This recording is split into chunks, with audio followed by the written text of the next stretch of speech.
I'm very excited to take a break from talking fast and turn it over to Dimitri Portnoy. I'm going to talk about game shows. No, you're on the wrong podcast. Not the 1970s game shows, not Family Feud, but shows and movies that are influenced by game ethos.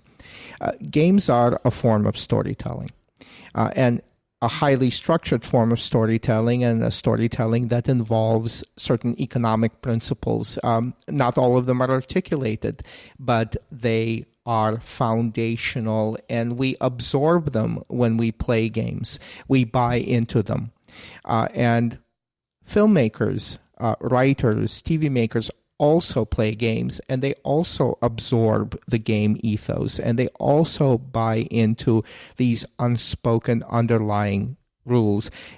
And then that influences the shows, the books, the movies that they make. So you're saying that games, video games, board games, games in general, have worked their way into movies and books and media.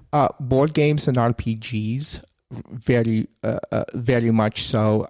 Video games have I believe, a different influence, and I'm not going to talk about that. I'm not a video game player, and I didn't see you. That wasn't you on Fortnite last night who ganked me. You got me. No. It wasn't. What I'm going to do is I'm going to compare 3 antecedents and current versions of intellectual properties and stories that are very related, and show how the recent one has more gaming thoughts and gaming ethos. And I'm going to compare Lord of the Rings to, of course, Game of Thrones. I'm going to compare original Star Wars to the prequels and the sequels, and I'm going to compare the 2 versions of Battlestar Galactica and show how the later version has more game ethos in it. This is like my dream TED Talk. Thank you so much. I hope it's going to be a little bit different from that. First of all, what right do I have to say that? Well, because George Martin, for example, talked about the writer of Game of Thrones. Yeah. Yes, talked about how he played RPGs constantly when he moved to New Mexico with other writers in the late 1980s. He's also a miniature tabletop gamer as well. He's of course shown a lot of pictures of his painted miniatures, of etc. course. And my favorite science fiction writer, Gene Wolfe, who passed away last week, wrote my favorite book, The Book of the New Sun. And he talked about how the genesis of that book was in the mid-70s, when he said he wanted to create a character that people could dress up as at science fiction conventions. That's great. So LARPing, which developed together with RPGs, and has a lot of the same ethos and the same components. It's a way of combining tabletop role playing with costumes and dressing up at conventions. That's right. Had a major influence on writers because they went to conventions, science fiction conventions. They talked to fans. And again, games are a type of storytelling, and they scratch some of the same itch. A lot of games are fantasy and science fiction based in terms of their concepts and their ideas. There is an intersection, there's communication, there's flow between. Oh, yeah. Okay, so basically, the 2 elements of game ethos that I see being reflected are transactionality and iteration. Basically, they're foundational assumptions of games. Games are transactional. The assumption for most games is that they're based on interactions between fairly evenly matched players. Okay. The opposite of that is a quest. Right. So in Lord of the Rings, Frodo is an underdog. Frodo and his nemesis Sauron are not evenly matched. Right. One would be a professional gamer and the other would be a non-gamer. Exactly. And can you even imagine them like negotiating? Right. I mean, where would they sit? Yeah. Right. So the other thing in Lord of the Rings, Boromir, for example, is not really a player. When Boromir says, "Let's use the Ring of Power," we know that that's a bad idea. Right. We know it's not that a winning strategy. We know that, yes, that's right. So that also is not a game thing. It's a completely different It'd be really ethos. fun to break down the Fellowship by their gamer type. You could, Yeah. but ultimately it won't matter. Gandalf's the game enthusiast, I believe. I think I'm Gandalf. On the other hand, let's look at Game of Thrones. Yep. First of all, it's a Game of Thrones. It's game. It has game in the title. You either win or you die. Yes, of the first book. It also is very symmetrical, right? Because the players are much more evenly matched. Right. There's not a Sauron. There are asymmetric powers and starting positions, but yes. Sure, but games also have that. Right. But there's not like there's no sense of combating a great evil. Sometimes there is with the Ice King. Yeah, later on. Yes. The Night King, yeah. Also, you don't really know whether the dragons are a good idea or a bad idea.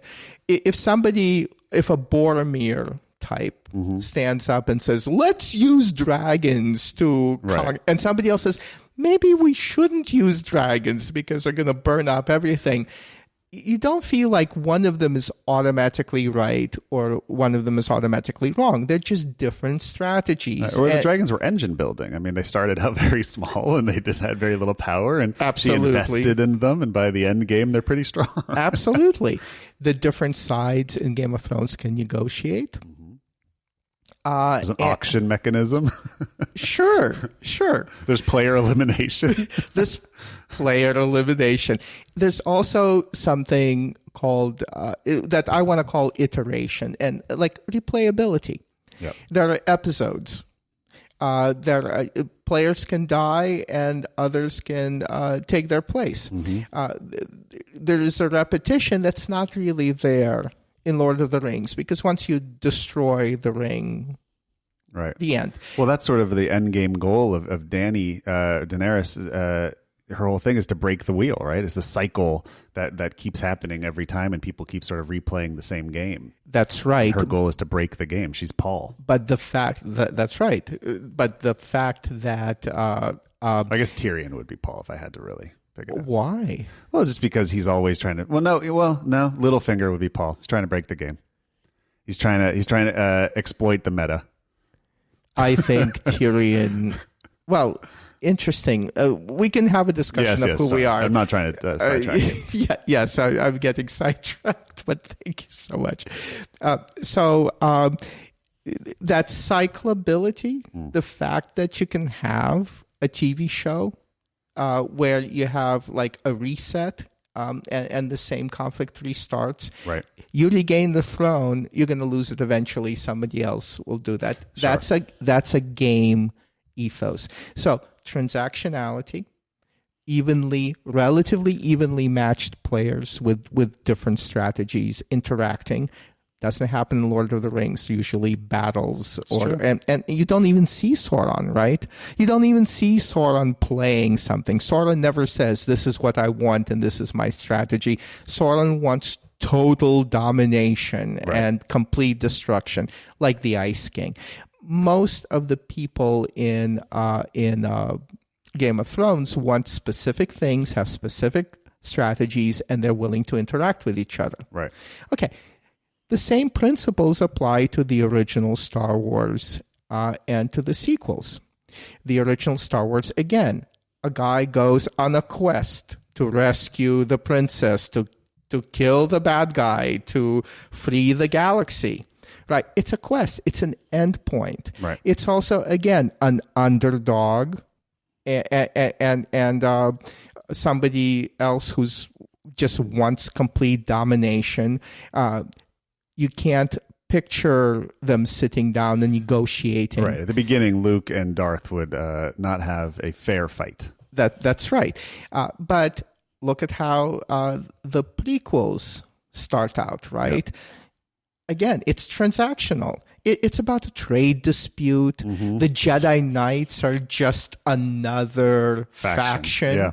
Exactly. They're not superpowered. It's much more level playing field, right? And of course, by definition, it's a prequel, so it's an iteration. It's another run through. It's much easier, Qui-Gon, what are their names? And Obi-Wan? Qui-Gon Jinn, I believe. Yeah, Qui-Gon Jinn and Obi-Wan. You can have a TV show of them going to different planets and resolving disputes. Sure. It could be a procedural. Yeah. That's right. That's right. And Battlestar Galactica. The original Battlestar Galactica in the late 70s is a quest. Right. It's a quest to find Earth. Starbuck. That's right. And Cylons they don't talk. Mm-hmm. They're robots. They're gleaming. They're a force of nature. The winds that are blowing Odysseus through the Mediterranean and the monsters. And again, you don't sit down to negotiate with Cylons. Mm-hmm. Look at the Ron Moore. Yeah. All it is a negotiation with Cylons. Well, the big change they made were that you can't tell who the Cylons are. That's right. But so you can't help but interact with them. So again, you have transactional. The Cylons are much more human. In fact, spoiler alert, they are. Right. We find out that at the end of the show that human beings on Earth are a hybrid, a crossbreed of Battlestar humans and Cylons. And Cylons have a plan, right? Mm-hmm. So again, they're transactional. They have a very strong strategy. They're players. In fact, the fact that the Cylons have a plan is like one of the shows. What are those things called? Like they're an advertisement for the show, right? They're the premise of the show. They have a plan. Right. Couldn't say that in the original. Yeah. So why? Why did this happen other than the fact that Ron Moore, I'm sure, played a lot of games. Right. And George Martin played a lot of games. Well, there's also the timing. George Martin conceives the Song of Ice and Fire and starts writing the first book, Game of Thrones, in 1990. Mm-hmm. Ron Moore conceives the sequel of Battlestar, not the sequel, but the remake to Battlestar Galactica when he's working on that Star Trek show in the early 90s. Right. Well, he was on Deep Space Nine, and he was also on TNG, wasn't he? That's right. Again, early 90s. Right. George Lucas starts seriously considering Phantom Menace in the early 90s. Something happened in 1990, I believe, that changed our thinking about the world. And the Soviet Union fell. And the Soviet Union, the Cold War, was a titanic conflict with an ultimate evil. Mm-hmm. And it wasn't transactional. Who is the ultimate evil in that? Iran? No, but there was no sense that we're going to sit down and negotiate, even though we did all the time. Yeah. There was no sense that we could come to some kind of consensus with the communists. We were on a quest against them. Mm-hmm. Right, and it was like total domination or mutually assured destruction. Right. And after the fall of the Soviet Union, we woke up in a different world. We woke up in a much more level playing field. Tom Friedman, the New York columnist and writer, calls it like the Earth became flat. it became a symmetrical game space, Right. with all these different actors who transactionally interacted and could sit down and negotiate or fight. It wasn't about mutually assured destruction anymore. It was not about total domination. We won. Mm-hmm. Now we have not conflict, but competition. Right.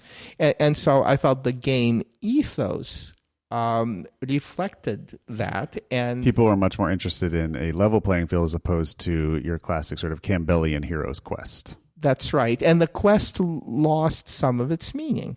And also, we said, the end of history. Right, that's one of the slogans from 1990. Well, Right. Post-history. History didn't really end. It just, this particular cycle ended, and now we're into a new cycle. We sure are. And that's iteration. Right. Right? So transactionality and iteration, those principles are now reflected in Game of Thrones. They are reflected in Star Wars, and they're ultimately reflected in Battlestar Galactica. Mm-hmm. So what do we gain? What do we gain as writers of shows and writers of books? What do we gain as readers and viewers? Well, we gain replayability. Now we can have Game of Thrones, 70 hours of entertainment, because you have iterations. Right. As opposed to 3 big, or 6, I guess, Lord of the Rings and Hobbit movies. Mm-hmm. The Hobbit is not about replayability, right? In fact, 3 Hobbit movies were a little bit too much. But you can have 7, 8, 9, or 5 books of Song of Ice and Fire. You can have 70 hours of Game of Thrones because of the game ethos, because of the underlying game ethos. It seems like one of the big things is the difference between a singular perspective and multiple perspectives. That's right, because it's not one person, it's not one their journey underdog from life to death, going on a quest. Right. It's about different people interacting. I mean, Game of Thrones, literally every chapter will jump thousands of miles and into a completely different human being and tell you their perspective. You see through their eyes now. Sure. And Game of Thrones is actually about the quest fail. Right. Anytime somebody in Game of Thrones goes on a quest, they either die or they fail. They just don't succeed. The most recent Star Wars, The Last Jedi, is about a quest fail. Mm-hmm. And a lot of people screamed foul. Yeah. But guess what? They watch Game of Thrones and it's fine. Well, I think they would say that they when there's certain expectations for a story, it's jarring when then it becomes something different. Yes. Whereas Game of Thrones always had that perspective. I love that. I love that when my expectations for a story. I do too. But some people are not as interested in that. They want they're at their restaurant for a certain dish, and they don't want the chef to switch it up on them. Sure. Here's another thing we gain. We gain empathy. Right. In a quest story, we really only have empathy for one person. One side. There's good and evil. One side. And in Game of Thrones, we have empathy for multiple sides. So guess what? Anti-heroes. Guess what? You can really hurt us by killing one of the people we love. Suddenly, you can have actual consequences. The questing underdog will never die. Yeah. But in Game of Thrones, anyone can die. That's right. Except in Winterfell. Luke will never die in normal Star Wars. In the original Star Wars. That's right. So there's a freedom to explore and punish and surprise the audience, because we are now going to accept loss, and we may even switch our empathies to different characters. Yeah. For example, Jaime Lannister in Game of Thrones. That is a big plus. Yeah. we also gain the illusion of agency. This is a little bit of a complicated point to make. Trey, our wonderful game designer, actually planted that idea in me, because we were having a late night conversation, and I made one of my assertions that all games are about making choices and making decisions. And he said, no, that's not true, Dimitri. Candyland is not. Right. In Candyland, you don't make any decisions at all. Right. You draw cards, you move, and that's it. You just see what would have happened regardless of who played it. That's right. It's destiny. Yes, but then he immediately added, but any 4-year-old playing Candyland would say, I won. Right. I deserve to win because I played so amazingly, even though she or he had no say in the matter. Right. And why is that? Because there's something about the ethos of the game, the dynamic of the game, the way it models economics and economic theory, which is all about choice making. Even though the game does not have any choices within it, it convinces you through agency, through modeling agency, through creating an illusion of agency, that you actually did make choices. You draw the card and you move the piece. That's right. And that helps in Game of Thrones too, because the ethos in the Game of Thrones, the level playing field, the transactionality of the characters helps the viewer accept the illusion of agency in these characters and creates the impression, the verisimilitude, the suspension of disbelief that these are people who are making their own choices. Right. Until the three-eyed raven lets you know that they had no choices at all. Well, again, there's a George Martin, there's a Benioff, but we read literature, we watch movies, we watch TV because we believe that these are people making choices and suffering consequences, that they win or lose because of their own agency. That's what interests us. It's an illusion, but it's what interests us. And absorbing, accepting the gaming ethos by the makers and by the audience naturally aids in creating and constructing that illusion. Yeah, you're right. I mean, in the original Star Wars, we're not rooting for Luke to win. We're rooting to see how Luke will win. We're rooting for the most exciting way that he's going to win. I mean, there's no actual suspense of if he's going to defeat the villains.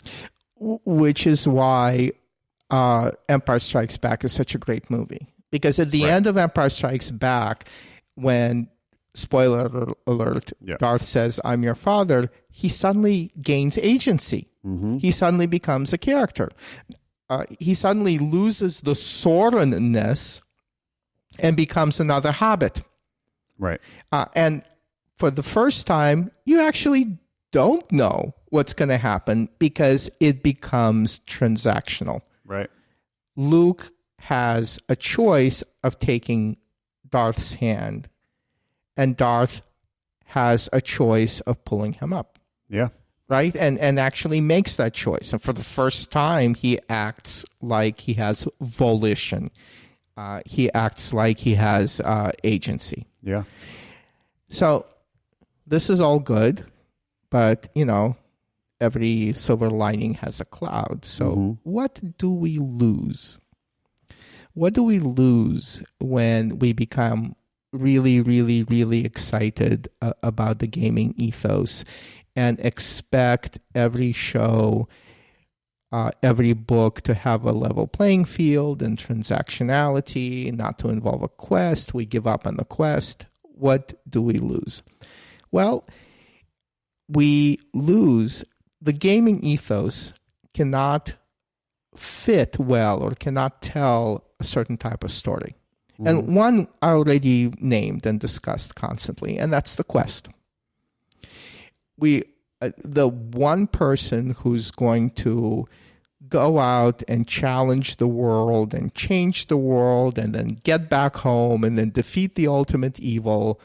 You can't tell that story through multiple parties transacting with each other, interacting with each other. And also you can't tell that story through iterations. It by definition, a quest happens once. Right.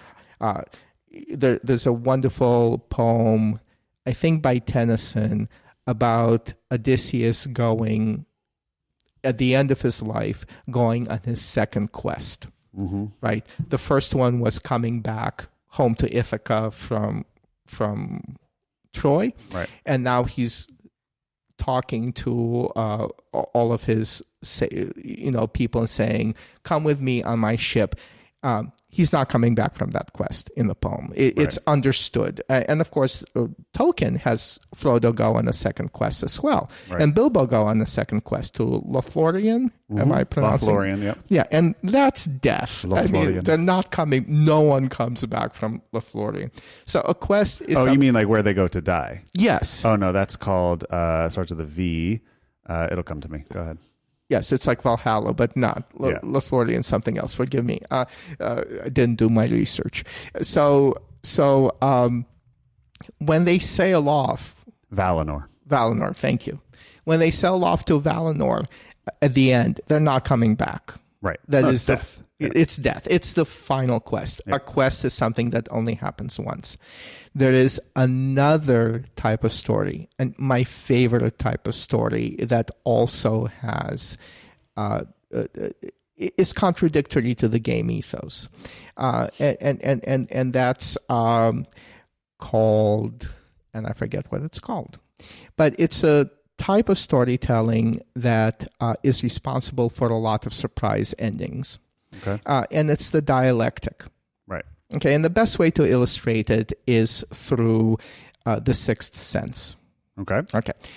The first thing you notice about the movie, The Sixth Sense, not the actual Sixth Sense. Yes, yes. I'm going to implant this idea in everybody. Yes. So the first thing you notice about The Sixth Sense when you look back on it is there aren't any big villains in it. There are bad people, right? But there's no Sauron. There's really no opposition. Right. There's not a conflict, but a contradiction between two ideas. Here's this kid, and either he talks to dead people or he really needs to speak to a therapist. Right. And at the end, this magnificent surprise ending, you find out he's speaking to a therapist because the therapist is dead. Right. What happened to these two... He got both. What happened to these two mutually exclusive, contradictory, warring ideas is they smashed together into a third, surprising, huge, and bigger idea that is the true ending, the revelation of the film. Yep. Right? And that's like the thesis and the antithesis, its opposite, fusing together into a synthesis, a new idea you didn't have before. Right. Now, that is impossible, I'm going to say impossible to model through a game. Because it's not about an economic transaction. It's not about the ideas talking together, sitting down and interacting and saying, let's look at the premises, let's look at the conclusions, let's see how we can both be right. Right. Because both ideas go away, really. Both ideas are subsumed. Well, it's breaking the game, right? It's breaking, exactly. It's breaking the game. And you can follow the game ethos only so long before you break it, right? But the other thing is that in The Sixth Sense, it's really impossible to tell the story and give Bruce agency, give Bruce Willis's character agency. Like Boromir about the ring, Bruce Willis is wrong. Right. And he cannot be right, or have the possibility of being right and have the story that we really want to see, and the story that the movie really wants to tell. Right. So for me, there are probably philosophical arguments to do that. The dialectic cannot be modeled through an economic engine. Right. Well, and I'm not sure if Tolkien invented this word, but he definitely popularized it. Is the word eucatastrophe, which he loves in his stories, and he felt was the cornerstone, the hallmark of how his stories worked. And the eucatastrophe is the opposite of a catastrophe. It's the unexpected and surprise happy ending. It's the happy ending that you felt came out of nowhere and destroyed with love and joy. And well, not destroyed, but just it blanketed the world with love and joy out of nowhere. So it's Gandalf appearing at the end of Two Towers, right when you think all hope is lost, and an unexpected victory that actually is impossible. The Eagles coming and saving everybody are a eucatastrophe. There is no rule set up. There is no forewarning this could happen. There is no, yes, that is obvious. It's in fact implausible and irrational, and in fact just an unexpected blanketing of good news that has there is no game rules supporting it. Absolutely. It's Christ coming out of the tomb. It's a very Christian idea. It's God intervening, right? Yes, EU in Greek means true and good, right? So a eucatastrophe is literally a true and good catastrophe. Right. The dialectic is a little bit different because dialectic is intricately related to the opposing ideas that the synthesis idea is going to replace and subsume. Sure. But neither can be modeled successfully by a game ethos because ultimately it denies engine building. Right. It says you can sit down in the last turn of a game, move a piece, and win it. And that's not good game design. Sure. We saw eucatastrophe on Game of Thrones. In the battle of let's not spoil just in case it's a little too early to spoil, but sure. These game-breaking rules that actually have their own systems and their own structure. The quest has its own structure. The eucatastrophe has its own structure. The dialectic has its own non-structure or superstructure. Right. And of course, tragedy, love story, also have elements that cannot be modeled by games. And we give that up if we start to expect every show, every movie, every book to be based in a game ethos. Right. To seem fair and balanced in a sense. To seem symmetrical, right. To have a level playing field, to have multiple players. And to keep all options on the table. To keep all options on the table, to have all strategies be capable of winning. Right. All of that, we give up. We give up The Sixth Sense. We give up Babe. We give up a lot. Mm-hmm. Babe, huh? Babe is a dialectic. In Babe, if you, of course, you remember Babe. You thought you could just say Babe and I would just move past it. Yes, because if you think about it, in Babe, the two opposing ideas are that Babe is a really nice pig, right? And he can also be a shepherd, because we know that dogs cannot be nice to sheep. Okay, right, sure. Sheep won't, right. Sheep will not follow them, right? They're mortal enemies, yeah. So Babe cannot possibly be a good sheepdog, right. because he can't possibly bite a sheep or bark at it or force it to do something. And in the end, what happens? Babe is so nice that he, by his existence, convinces dogs and sheep to become friends and collaborate, so the sheep can tell the dogs a special password, so Babe could learn it, so he could shepherd and get a perfect score. In essence, it's George Miller's antithesis to the Mad Max, which is a classic hero's journey. Yes. Yes, it is, and it has its own synthesis Right. at the end, where actually shepherding is now being done by this Jesus pig, who is nice to everybody. Much better title. How did they go with Babe? What were they thinking? Babe, the Jesus pig. Trust me. Well, if people have learned anything from this talk, I think it's that they need to watch Babe again, and they're right to, because it is an incredible movie. Babe and so is an the sequel. Incredible movie. Babe 2, Pig in the City. Pig in underrated. the, if you remember Pig in the City, Dad, God the Father gets sick, and Babe has to go and take some followers. We're all still waiting city. for the fabled R-rated cut of Babe 2, Pig in the City, which apparently does exist and will never be seen. But it wouldn't surprise me. Doesn't Mrs. Hoggett start flying through the air and these and you probably see.